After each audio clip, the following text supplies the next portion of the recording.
Social media మొత్తం ఒక video అంటూ వైరల్ అవుతుందంట. తెలగ వర్సెస్ కన్నడ అని. ఈ విషయం అయితే నిజంగా నాకు క్లారిటీ లేదు, నేను కూడా చూడలేదు, ఆ విషయం ఏం లేదు.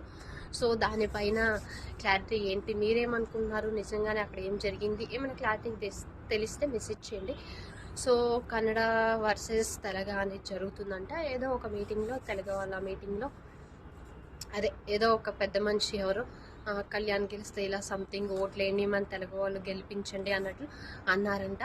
సో ఇది కాకుండా ఇది ఒక సైడ్ ఉంటే కన్నడ వాళ్ళు ఎవరో ఒకళ్ళు కళ్యాణ్ అంట తిట్టేశారంట.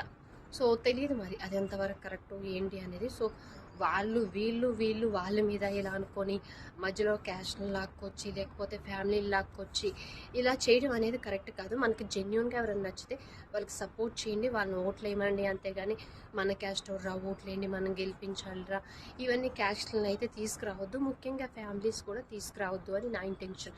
ఎందుకంటే తనూజ ఫ్యాన్స్ ఏంటి కళ్యాణ్ వాళ్ళ ఫ్యామిలీని తిడుతున్నారు, కళ్యాణ్ ఫ్యాన్స్ ఏంటి తనూజ వాళ్ళ ఫ్యామిలీని తిడుతున్నారు. సో ఇలా వాళ్ళిద్దరు హౌస్లో మంచిగానే ఉన్నారు, వాళ్ళని అర్థం చేసుకొని వాళ్ళు క్లోజ్ అయ్యి నువ్వు గెలవాలని కళ్యాణ్ ఏమో తనూజని సపోర్ట్ చేస్తున్నాడు, తనూజనేమో కళ్యాణ్ సపోర్ట్ చేసింది. వాళ్ళు ఇలా హౌస్లో బాగానే ఉండి వాళ్ళు మంచిగా ఉంటుంటే ఇక్కడ ఉండి వాళ్ళ ఫ్యామిలీస్ మీద కామెంట్ చేయడం, లేకపోతే ట్రోలింగ్ చేయడం, ఏదో చేయడం ఇలా అయితే కరెక్ట్ కాదు. నిజంగానే నువ్వు జెన్యున్గా ఫ్యాన్ ఉంటే జెన్యున్గా ఫ్యాన్ ఉంది, అంతేగాని ఫ్యామిలీస్ దాకా వెళ్ళి ఫ్యామిలీస్ తీసుకొచ్చి వాళ్ళని ఇష్టం వచ్చిన మాటలన్నీ పచ్చి బూతులు తిట్టి ఇలా అయితే కరెక్ట్ కాదు. ఎందుకంటే మనకు ఒక ఫ్యామిలీ ఉంది. నిజంగానే నువ్వు అంత క్యారెక్టర్ ఉండి నువ్వు అంత మంచి వాళ్ళు అయితే ఒక ఫ్యామిలీని తీసుకురావు కదా. అది గేమ్ షో లాగా చూడు. నీకు ఎవరైనా ఫ్యాన్ ఉంటే ఆ ఫ్యాన్కి సపోర్ట్ చేయి, వాళ్ళకి గెలిపించుకోవడానికి ఎన్ని విధాలుగా ప్రయత్నించుకో, అంతేలే. కానీ ఒక సైడ్ ఏమో క్యాస్ట్ని తీసుకొచ్చి ఇంకొక సైడ్ ఏమో ఫ్యామిలీని తీసుకొచ్చి తిట్టి ఇలా గెలిచినా కానీ అది గెలుపు కదని నా ఫీలింగ్. మీరేమనుకుంటారో కామెంట్ చేయండి.